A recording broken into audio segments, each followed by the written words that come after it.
Slowed it down, but it couldn't stop one of the newest apartment buildings from opening up in Cleveland. The MidTown Apartments already has residents moving in, and Katie, they're right next door to us here at News 5. Yes, it's been really fun to watch it take shape. Kevin Barry now explaining how that project is just the first of many that MidTown Cleveland hopes will change the whole neighborhood. For 15 years, Gannett and Dallas sat in an office across the street from 3101 Euclid Avenue, watching workers come and go from the office building. We've been in this area when Midtown was not the way it is right now. Eventually, the workers left, the building closed, and the rest of the Midtown neighborhood seemed to follow.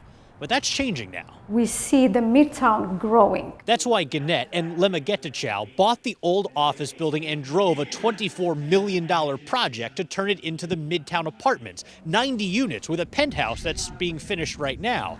It's right next door to News 5 on the western edge of Midtown, which officially runs from I-90 to East 79th Street. Right now, it's mostly commercial with a few places for housing. This apartment is very close to Cleveland Clinic and CSU. The husband and wife team is expecting more than 100 people to move in within a year, like medical students and grad students who can use the Health Line to get to University Circle or CSU and Public Square.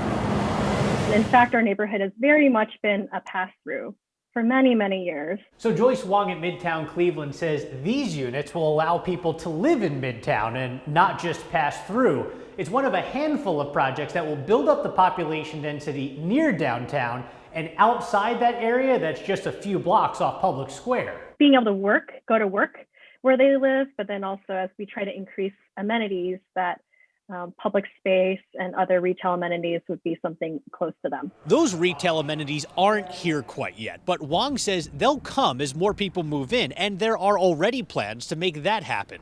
The Cleveland Foundation has plans to break ground this year on its new headquarters on East 66th Street, and the old Warner Swayze factory on East 55th could move ahead next year with 140 affordable housing units planned there, making sure there's something for people who have plenty of money and who don't. How do we create housing that fits the different typologies, the different styles, and then also the different price points?